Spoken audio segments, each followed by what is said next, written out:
Brooklyn, New York. Late 1970s. The city was still reeling from the chaos of the decade. Crime, poverty, drugs, and broken systems. Amid this turbulence, one boy carried a notebook and a dream. That seemed impossible. His name was Shawn Carter. No one could have imagined that this child, growing up surrounded by violence and inequality, would one day redefine the meaning of success, not just in music, but in business, culture, and politics. He would become the embodiment of the modern American dream. From the projects to the penthouse, from hustling on the streets, to owning entire industries. But this story isn't just about fame or fortune. It's about resilience, about finding opportunity in the ashes of poverty. It's about how Jay-Z, a kid who once sold drugs in the Marcy Projects, built one of the most powerful business empires in the world. Brick by brick, verse by verse, deal by deal. This is the untold journey of how Jay-Z grew up in the ghetto and built an empire. The Marcy Projects. Survival as a school. Shawn Carter was born on December 4, 1969, in Brooklyn's Bedford-Stuyvesant neighborhood, inside the Marcy houses, a public housing project infamous for poverty and crime. His father, Adnis Reeves, left when Shawn was about 11, leaving his mother, Gloria Carter, to raise 4 children on her own. The 1980s were a dangerous time in Brooklyn. Crack cocaine flooded the streets, turning neighborhoods into battle zones. "I grew up where survival was everything," Jay-Z later said. "We didn't have therapists. We had rap." For many kids, school was secondary. The streets were the real classroom. Shawn learned fast, watching, listening, understanding how people moved, how deals were made. He started selling small amounts of drugs as a teenager, a choice that would later haunt him, but also teach him the psychology of hustling, risk, negotiation, trust, and betrayal. To escape the chaos, he turned to music. Writing became his refuge. Words were his armor. His flow was sharp, his timing precise. Friends began calling him Jazzy, a nickname that evolved into Jay-Z, partly inspired by his mentor Jay-Z and the nearby J/Z subway lines in Brooklyn. It was here, between fear and ambition, that Shawn Carter became Jay-Z, the voice of a generation still trapped in poverty, yet dreaming of power. The rise of Roc-A-Fella, building an empire from scratch.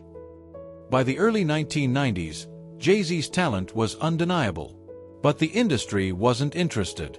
Major labels rejected him. Too raw, too street, too Brooklyn. Instead of waiting for a chance, he created his own. In 1995, alongside Damon Dash and Kareem "Biggs" Burke, Jay-Z co-founded Roc-A-Fella Records. The name itself was symbolic, a play on the wealthy Rockefeller dynasty, but this time, the empire was being built from the ground up. In 1996, Jay-Z released his debut album, Reasonable Doubt, independently funded. It wasn't an immediate commercial success, but critics recognized it as a masterpiece. A raw, cinematic portrayal of street life and ambition. "I can't help the poor if I'm one of them," he rapped. "So I got rich and gave back." To me, that's the win-win. Over the next few years, Jay-Z became unstoppable. Albums like Volume 2, Hard Knock Life, 1998, and The Blueprint, 2001, solidified him as one of the most influential voices in hip-hop history. His lyrics weren't just rhymes. They were survival manuals, business plans, and social commentaries.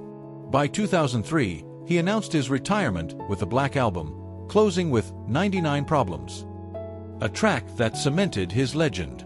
But Jay-Z wasn't stepping away. He was evolving, preparing for his next act. Business domination. From music to mogul. Redefining power. When most artists stopped at fame, Jay-Z expanded.